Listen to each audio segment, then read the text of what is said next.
चलिए बात करते हैं एमपीपीएससी 2026 के प्रीलिम्स के लिए। जो है मैंने बोला था कि हम टॉपिक वाइज जो है इंपॉर्टेंट क्वेश्चन को लेकर आएंगे जो हमारे प्री के लिए बहुत महत्वपूर्ण प्रश्न होंगे। तो चलिए उसी की शुरुआत करते हैं। तो सबसे पहला आपको स्क्रीन पर सामने दिख रहा होगा पहला प्रश्न कि संविधान के किस अनुच्छेद में ईडब्ल्यूएस का प्रावधान किया गया है। तो आपको बताना है कमेंट में कि ईडब्ल्यूएस का प्रावधान किस अनुच्छेद में किया गया है। बहुत ही अच्छा प्रश्न है और पूछा भी जा सकता है कि ये प्रश्न। तो आपको बताना है कि किस आर्टिकल में ईडब्ल्यूएस का प्रावधान किया गया है। तो चलिए बताइए। तो इसका सही राइट ऑप्शन क्या हो जाएगा? अनुच्छेद 15, ऑप्शन ए हो जाएगा। अनुच्छेद 15 के खंड 6 में ईडब्ल्यूएस का प्रावधान जो है राज्य करती है। इसका मतलब क्या होता है? यह अनुच्छेद 103वां संविधान संशोधन जो है 103वां संविधान संशोधन 2019 के द्वारा जोड़ा गया था। 2019 में भी इसको जोड़ा गया है। ठीक है, ये याद रखिएगा कि संशोधन राज्य एक आर्थिक रूप से पिछड़े वर्गों को ईडब्ल्यूएस वर्ग के लिए भी एक विशेष प्रावधान कर सकता है। इसमें ऐसी बात इस आर्टिकल में कही गई है, ईडब्ल्यूएस का प्रावधान ये कहता है। तो चलिए वही हम दूसरा प्रश्न देखते हैं कि हमारा दूसरा प्रश्न क्या कहता है। तो दूसरा प्रश्न जो है हम देखेंगे कि हमारा दूसरा प्रश्न कि किस अनुच्छेद में धर्म जाति, शब्दों को बहुत ध्यान में पढ़िएगा कि प्रश्न आपके जिससे गलत ना हो, कि धर्म जाति लिंग जन्म स्थान मूल वंश के आधार पर भेदभाव का निषेध है, किस आर्टिकल में पूछा गया? अनुच्छेद 15 है ऑप्शन में, अनुच्छेद 16, अनुच्छेद 14, 19, अनुच्छेद 19। जल्दी से कमेंट करके बताइए कि किस आर्टिकल में है। तो शब्दों का विशेष ध्यान दीजिएगा। इसमें पूछा गया धर्म जाति लिंग जन्मस्थान मूल वंश के आधार पर भेदभाव का निषेध। तो कौन से आर्टिकल में यह प्रश्न ये कौन से आर्टिकल में यह दिया गया है? जल्दी से बताइएगा। अनुच्छेद 15, इसका राइट ऑप्शन ए हो जाएगा। 15 में जो है धर्म जाति जन्म स्थान मूल वंश के आधार पर भेदभाव का निषेध है। इसके विषय में अनुच्छेद 15 के विषय में एक डिटेलिंग वीडियो आपको दे दूंगा, क्योंकि अनुच्छेद 15 को अभी समझा पाना बहुत ही मुश्किल है, क्योंकि वीडियो बहुत लंबा हो जाएगा, हमें बहुत सारे भी प्रश्नों को करना है। चलिए अगला प्रश्न, तीसरा प्रश्न देखते हैं कि हमारा तीसरा प्रश्न क्या है। तो अभी हम तीसरा प्रश्न देखेंगे कि राज्य सामाजिक और शैक्षणिक रूप से पिछड़े वर्गों के लिए विशेष प्रावधान कर सकेगा, यह किस अनुच्छेद में प्रावधान किया गया है?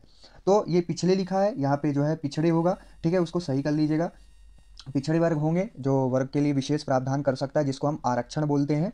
तो जो एजुकेशन एवं सामाजिक रूप से दिया जाता है, तो ये किस आर्टिकल में है और कहाँ वर्णित है, इसको आपको बताना है कि अनुच्छेद 15 खंड 4 में है, अनुच्छेद 16 4 में है, कि अनुच्छेद 13 4 में है। आपको ऐसा घुमाव जो है प्रश्न देखने के लिए मिल सकता है, क्योंकि ऐसे जो डायमेंशन दिए जाते हैं वो घुमाने के लिए दिए जाते हैं कि बच्चा जिससे कन्फ्यूजन हो, और आप थोड़ी सी होशियारी दिखाकर इसे बहुत ही आराम से सही कर सकते हैं। तो चलिए बात करते हैं कि इसका राइट ऑप्शन कौन सा होगा। तो इसका राइट ऑप्शन बताइएगा आप लोग कमेंट करके कि इसका राइट ऑप्शन क्या होगा। तो इसका राइट ऑप्शन ऑप्शन ए होगा, 15 4। इसमें क्या कहा गया है? तो चलिए थोड़ी बात इसकी बताता हूँ कि अनुच्छेद 15 4 भी एक अपवाद है। अपवाद मतलब अनुच्छेद 15 में ये कहा गया कि धर्म जाति लिंग जन्म स्थान मूल वंश के आधार पर भेदभाव का निषेध है।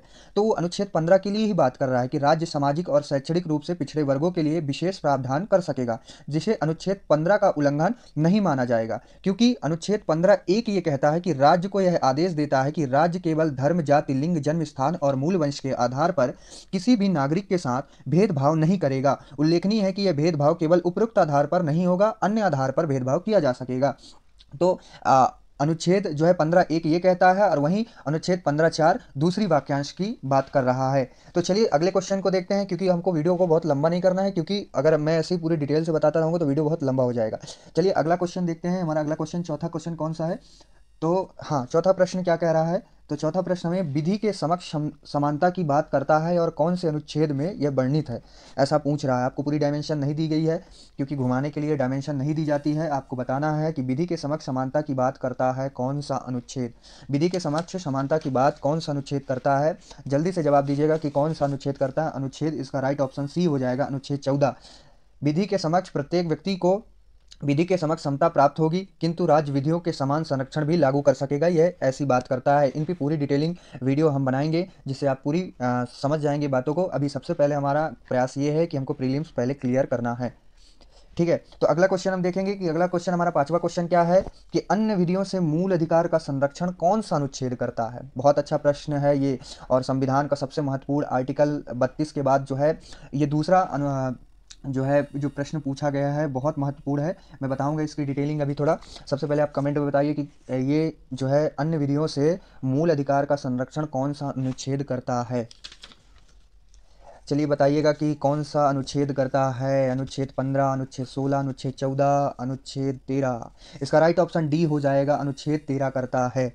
अनुच्छेद 13 में जो है ये संविधान का सर्वाधिक महत्वपूर्ण अनुच्छेद में से एक है, जो मूल अधिकार को अन्य विधियों से रक्षा करता है। अन्य विधि मूल अधिकार के अगर असंगत है तो उनसे ये रक्षा करता है। इस पर भी हम डिटेलिंग से बात करेंगे, पर अभी वीडियो बहुत ज़्यादा लंबा होगा जिस कारण से हम पूरी बात नहीं कर सकते हैं। चलिए अगला प्रश्न देखते हैं कि अगला प्रश्न क्या कह रहा है। अगला प्रश्न हमारा छठवां प्रश्न जो है, 24वां संविधान संशोधन कब किया गया है।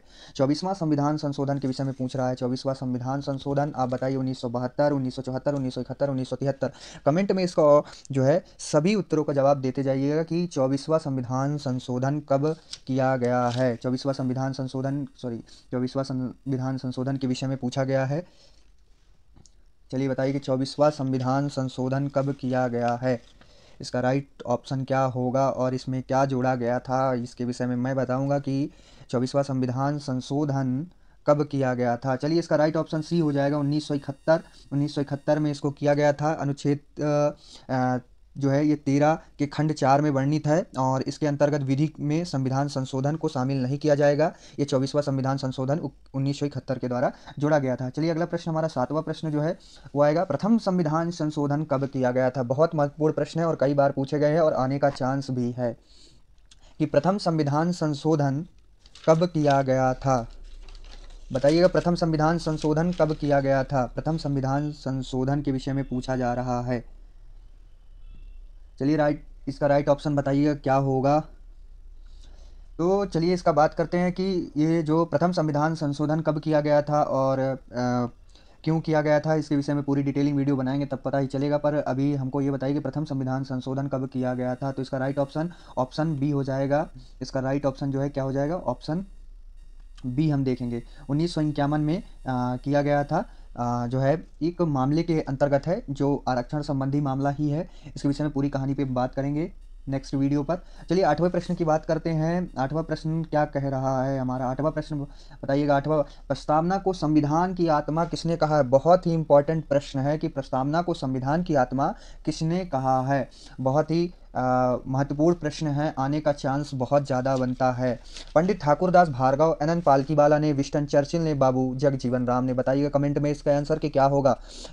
इसका राइट ऑप्शन हम जानेंगे कि पंडित ठाकुरदास भार्गव ने जो है प्रस्तावना को संविधान की आत्मा कहा है। पंडित ठाकुरदास भार्गव ने। चलिए 9वें प्रश्न की बात करते हैं। 9वां प्रश्न हमारा क्या है, तो कैबिनेट मिशन की रिपोर्ट कब आई। बहुत खास प्रश्न है और शुरुआती दौर पे ये आने के बहुत चांस हैं कि कैबिनेट मिशन की रिपोर्ट कब आ गई। चलिए बताइए कि कैबिनेट मिशन की रिपोर्ट कब आई।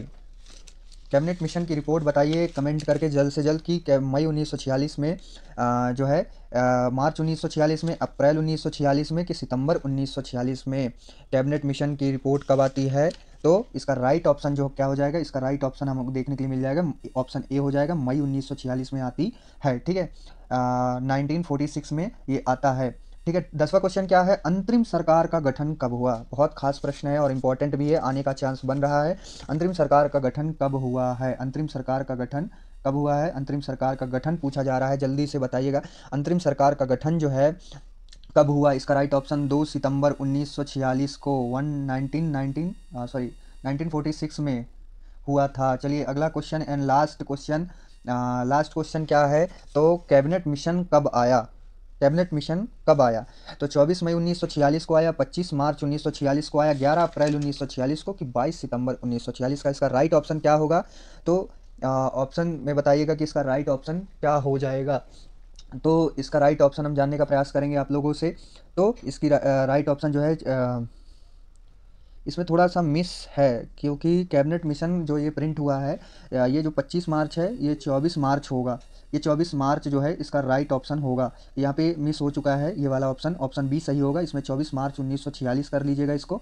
बाकी इसका राइट ऑप्शन बी हो जाएगा क्योंकि इसमें थोड़ा जो महीने का 25 मार्च लिए है उसमें लिख चुका है, प्रिंट है, डिस्टर्बिंग हुआ है, जिसके कारण से वो 24 मार्च 1946 है। सही कर लीजिएगा उसको। चलिए अगली वीडियो फिर कल मिलेगी। कल मिलते हैं फिर अगले वीडियो पर। ऐसे ही इंपॉर्टेंट क्वेश्चन अगर आपको चाहिए MPPSC 2026 के लिए, तो वीडियो को लाइक एवं